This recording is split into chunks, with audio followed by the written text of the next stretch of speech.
You are listening to Revenue Insights. Today, my guest is Collin Mitchell, managing partner at Leadium and host of the Sales Transformation Podcast. Collin, welcome. It's great to have you here.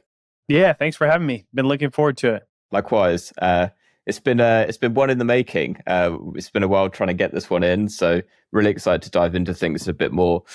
For everyone listening that hasn't come across your stuff, or some of I know you're very active on LinkedIn, got your own podcast.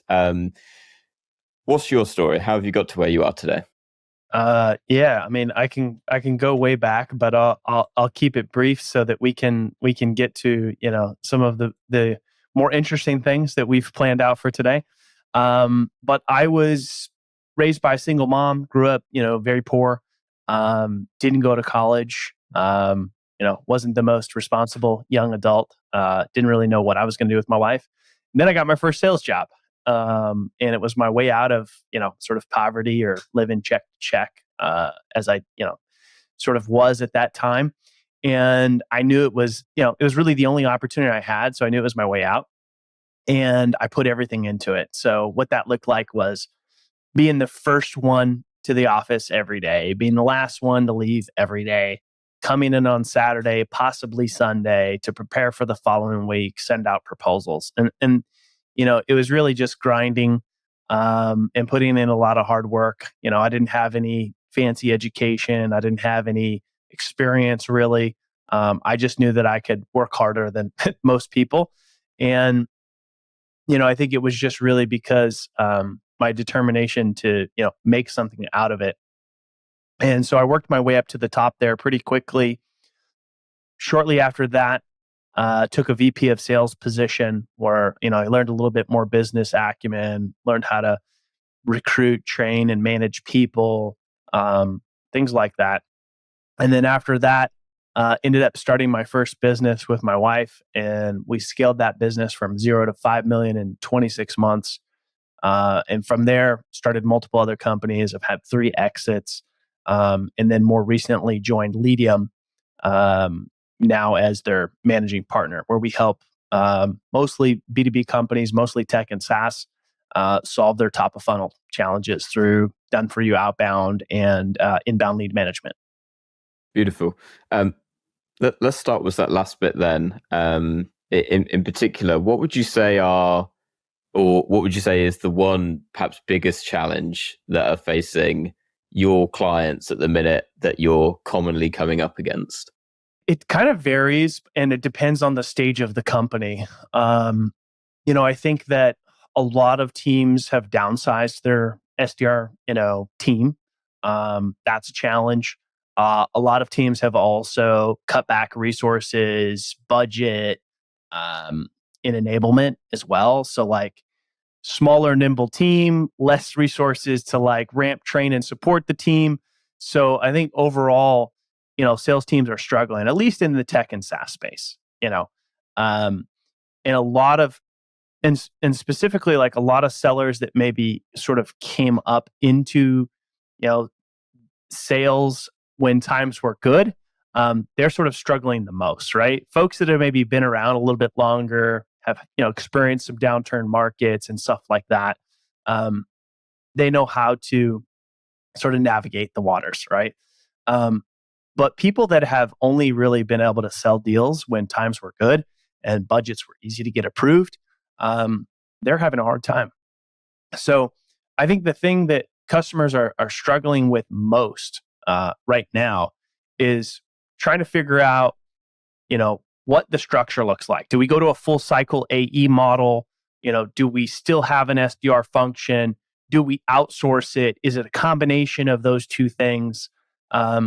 So a lot of changes being made and testing things. And I think that's what I'm seeing a lot of right now. And I really want to dig into that a bit more, particularly on your point of the particularly smaller and more nimble teams. It's this switch that I know everyone's talking about on LinkedIn and in the industry as a whole around how can we be more efficient? How can we be more effective? How can we squeeze more out of what we've got at the minute, which is often much smaller? I'm curious to get your perspective on what you're seeing in terms of the folks that you're talking to and working with of, should we be scaling back our SDR function? Should we have an SDR function? Should we have the full cycle sellers, like 360 sellers? What's your point of view?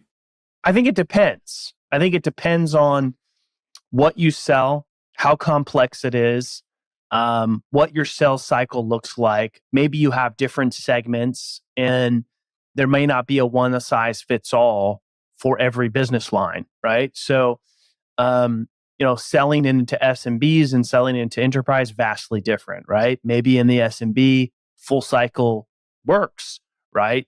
Or maybe the opposite. Maybe an enterprise full cycle works, where it's like, hey, they don't have to source as many deals; they just need to source the right deals. But then there's the people that have the argument of like, hey, do you want your best people spending time on doing that, or do you want them spending time with customers? So, I think you got to look at your own organization and decide what, look at your data, look at your sales cycles, look at your win rates, look at, where deals are dropping off, and, really analyze that. Not just, hey, what's our win rate? But like by segment, by seller, by team, by industry, by deal size, and really analyze all that to make good decisions. Because, you can't just make, hasty decisions without doing that. And you also don't want to just make some swift changes based on what other people are saying or talking about on LinkedIn or like you name it. I mean, it sounds ridiculous, but you'd be surprised.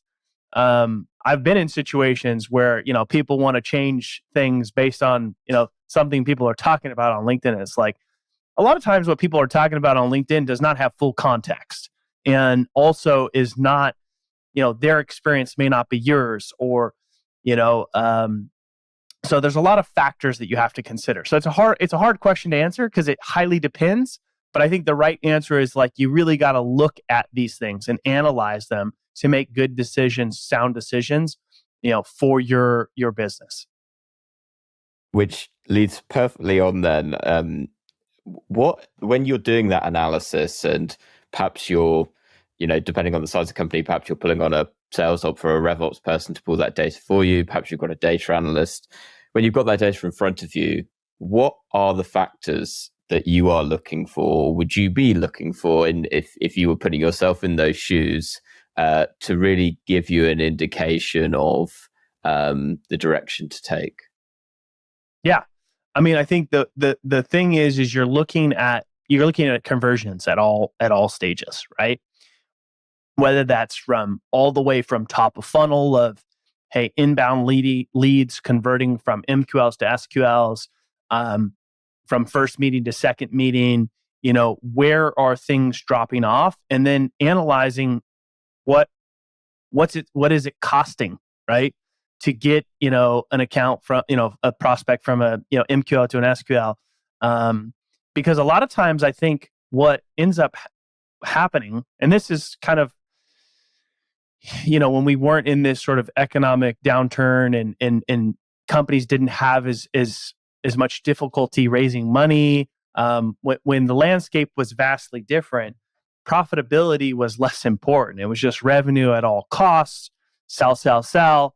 And that's where you had a lot of like bloated teams. And then, everybody was all upset because people were getting laid off left and right. And it was like, well, there was a lot of bad decisions being made based on this sort of revenue at all cost playbook that most tech and SaaS were operating off of. And now you see teams more concerned about profitability and things like that, which is interesting, as if profitability was never important. But you got to look at all of your conversion metrics from the top of the funnel to close, and then you got to even segment it down, right? So, where are we disqualifying deals?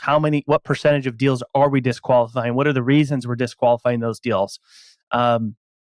And then you got to look at conversion metrics. Okay, the deals that are not getting disqualified, are they getting from stage 1 to stage 2? And this is assuming you have all this mapped out, as you should. You have a bigger problem if you're just working off of like really simple, meet disco demo if you don't have good criteria, good exit criteria of like what gets a deal from stage 1 to stage 2, then that's a bigger problem.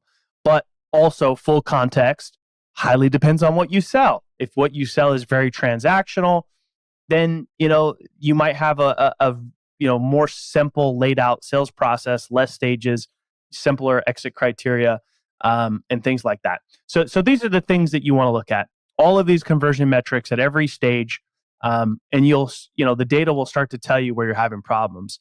The benefit of having this mapped out well too is that you start to see where your team is struggling and what specific people are struggling in what area of your sales process.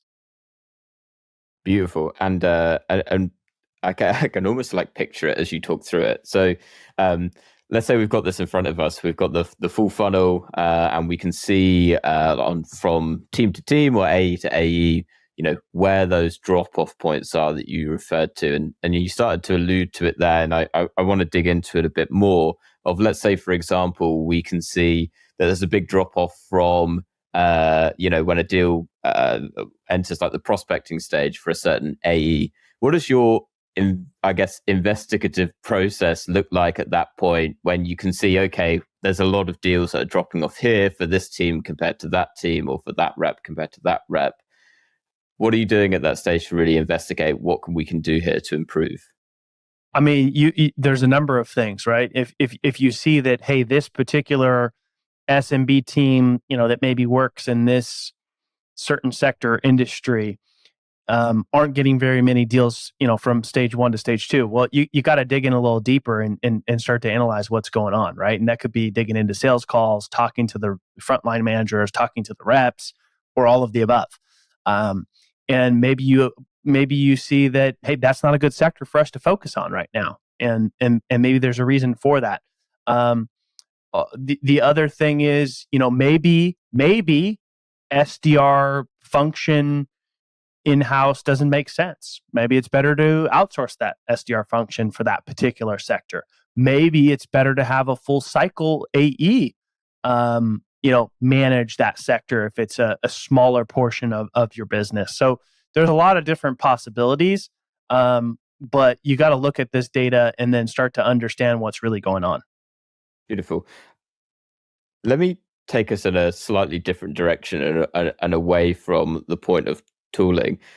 When I was doing my research coming into this conversation, I was having a look through your LinkedIn and some of the stuff that you've been talking about. And one thing that stood out to me, you were talking about different perspectives on LinkedIn. And we've kind of covered it a little bit today as well, where it's very, or often a lot of the advice can be very subjective. It's very much dependent on your business and the markets you target, so on and so forth. So what would you say is the advice that you see on LinkedIn that you hate the most? I hate when people say like, this is the number one thing, or this is the best way, or you should only do this, or you should never do that, right? Those are the things that I hate, because it's so dependent on your situation. Here's an example that a lot of people will hate, right?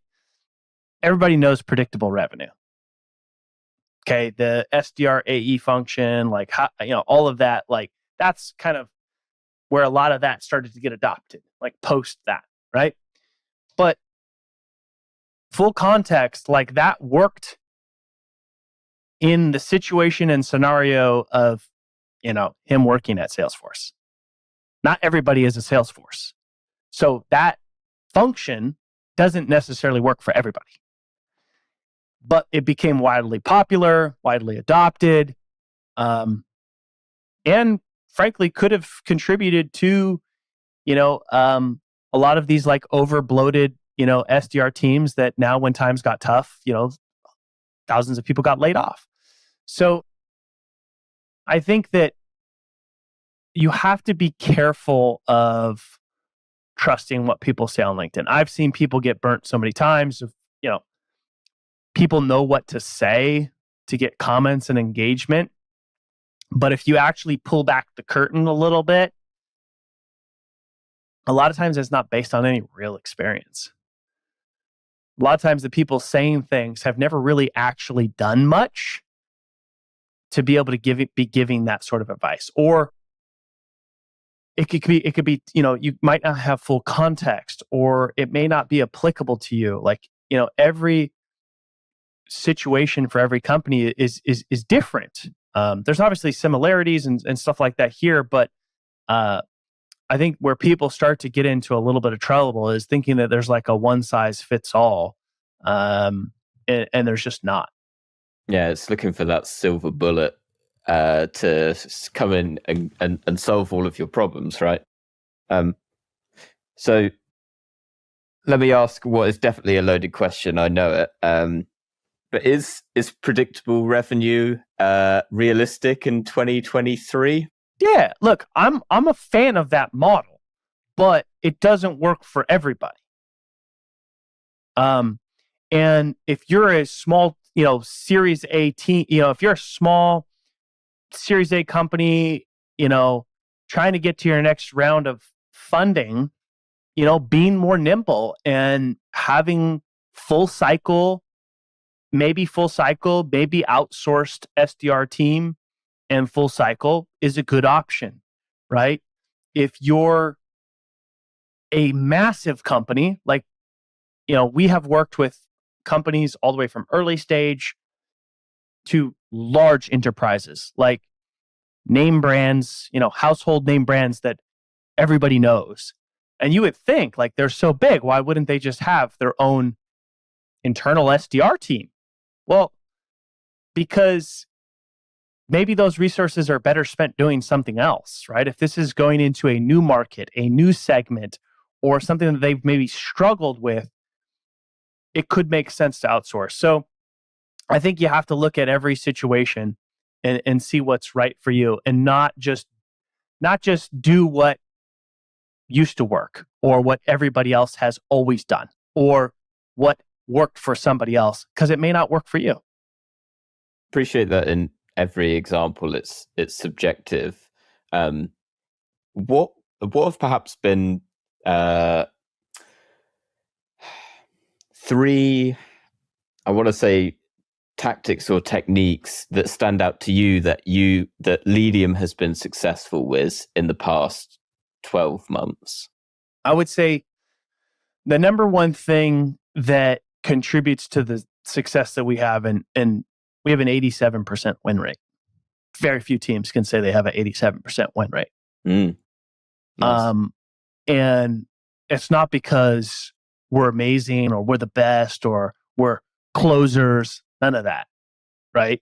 It's because we're diligent with our pipeline. We don't put a deal as an opportunity unless it is, gone through rigorous qualification of like, hey, this is a deal that we want to win, right?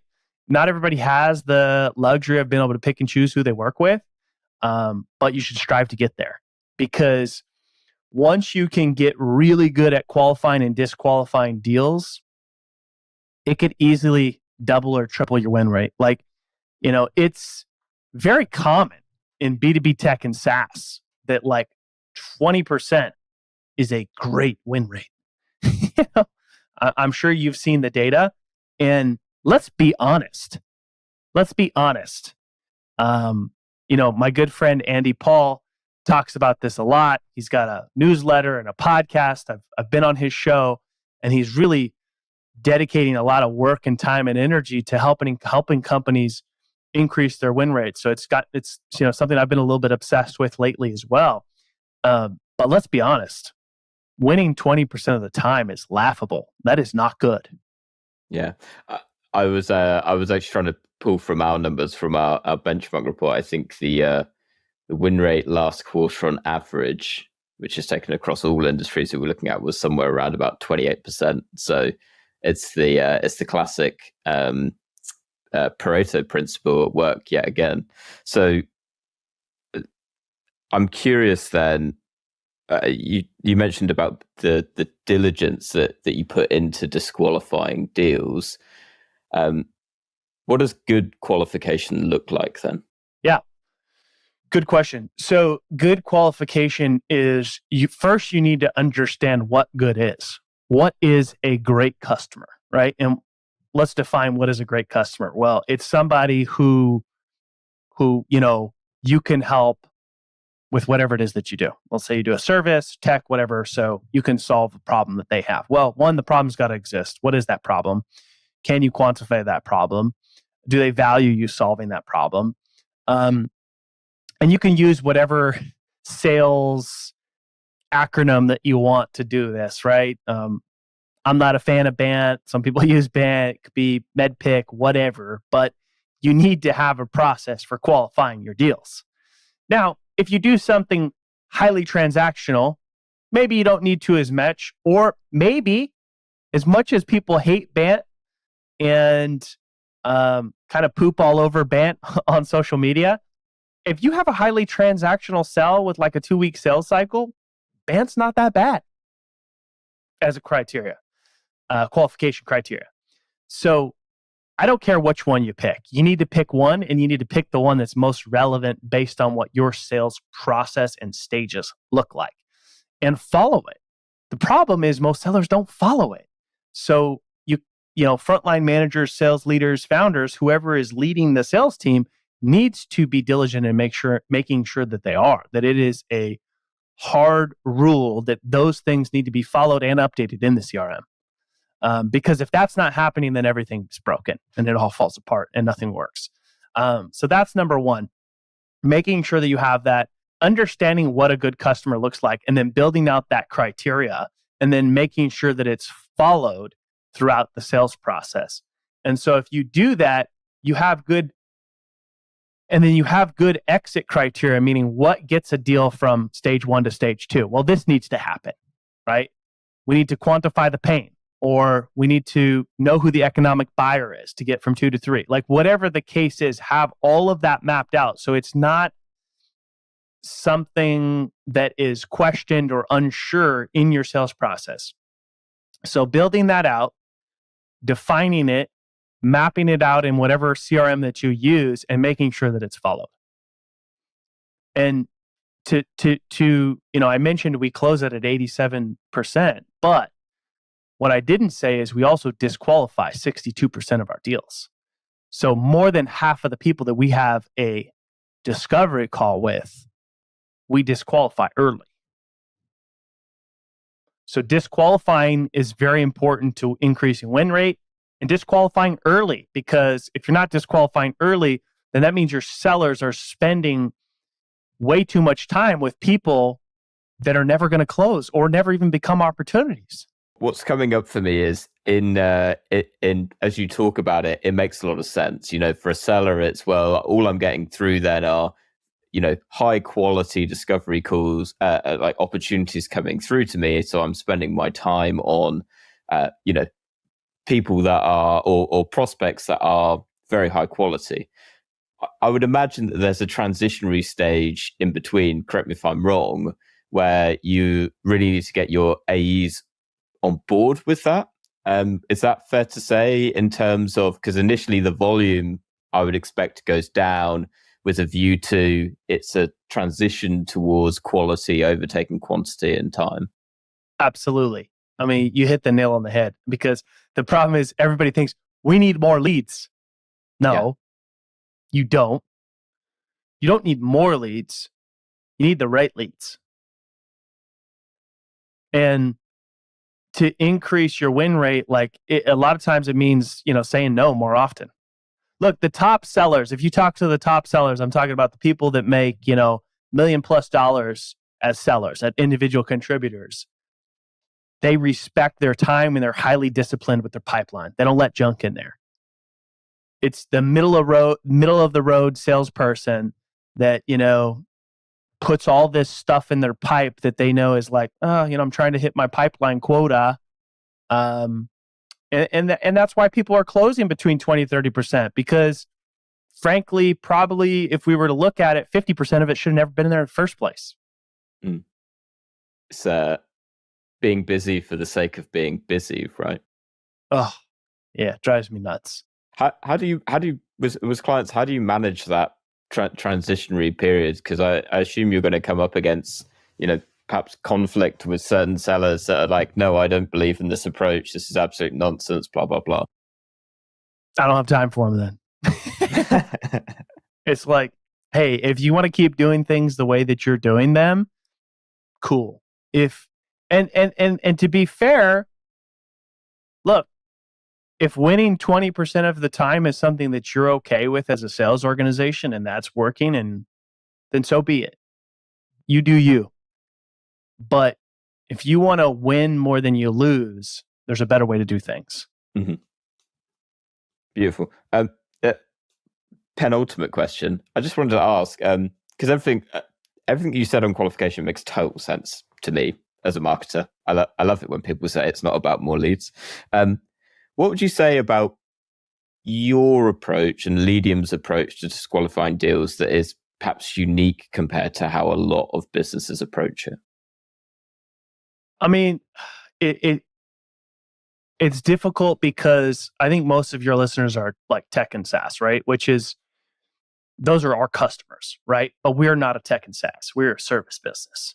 So how we do things could vary and be a little bit different than how a tech, or SaaS company would manage things. But ultimately, it comes down to one very simple thing: know who you serve best and build it around that. Build your qualification and disqualification criteria around that. Who are your best customers, right? Like if we talk, you talked about the 80-20 rule, right? Focus on more of the 80%. Forget the other 20. And and depending on the size of your team, like, there might be people who, could you sell them? Could you help them? Yeah. But are they going to churn out after 3 or 6 months? Are they going to be a royal pain in the what? I mean, those are all things that you got to look at. It's not just about who can we, close revenue with, who has the highest, ACV, who has the highest, lifetime value.